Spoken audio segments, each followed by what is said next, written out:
ಸುಮಾರು 4 ವರ್ಷಗಳಿಂದ ತಹಸೀಲ್ದಾರ್ ಕಚೇರಿಗೆ ಅಲ್ದಾಟ 23/2022ರಲ್ಲಿ ಒಂದು ಇವರಿಗೆ ಚೀಟಿ ಬರೆದು ಕೊಟ್ಟಿದ್ದಾರೆ. ಯಾರು ಗಿರೀಶ್ ಅನ್ನೋರು ವೆರಿಫೈ ಅಂತ ಮಾಡಿ ಕೊಟ್ಟಿದ್ದಾರೆ. ಇದೇನು ವೆರಿಫೈ ಆಗಿದೆಯೋ ವೆರಿಫೈ ಆಗಿಲ್ವೋ ಏನೋ ಗೊತ್ತಿಲ್ಲ. ಈ ಚೀಟಿಯನ್ನು ಬೆಂಕಿ ಆಕಸ್ಮಿಕವಾಗಿ ಪರಿಹಾರ ಮಂಜೂರು 4,000 ರೂಪಾಯಿ ಅಂತ ಬರೆದಿದ್ದಾರೆ. ಪಾಪ ತಾತಪ್ಪ ಅವರು ವೆರಿಫೈ ಮಾಡ್ಸಕ್ಕೆ ನೀವು ಇಲ್ಲಿ ಬಂದು ಯಾರನ್ನು ಕೇಳ್ತೀರಾ? ಬಂದು ತಹಸೀಲ್ದಾರ್ ಕೇಳ್ತೀವಿ ಯಾವಾಗ ಅಂತ ಗೊತ್ತಿಲ್ಲ. ಈ ಚೀಟಿ ಯಾರೋ ಒಬ್ರು ಬರ್ಕೊಟ್ಬಿಟ್ಟಿದ್ದಾರೆ ಇಲ್ಲಿ ತಹಸೀಲ್ದಾರ್ ಕಚೇರಿಯಲ್ಲಿ.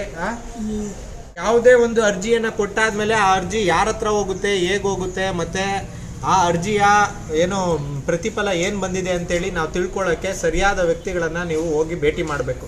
ಇಲ್ಲ ಅಂದರೆ ಭೈರಪ್ಪ ಬಸಪ್ಪ ಕುಂಬಾರ ಅವ್ರಿಗೆ ಆಗ್ತಾ ಇರುವಂಥ ಸಮಸ್ಯೆನೇ ನಿಮಗೂ ಆಗುತ್ತೆ.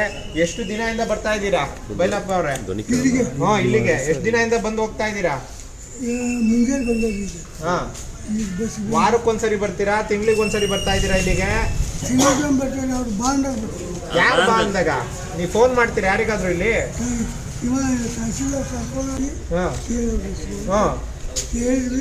ಅಲ್ಲಿ ಅವರು ಏನು ಸರ್ಕಾರದ ನ್ಯಾಯಯುತವಾದ ಕೆಲಸವನ್ನ ಮಾಡಿಸ್ಕೊಳಕ್ಕಾಗದೇ ಇಲ್ಲ.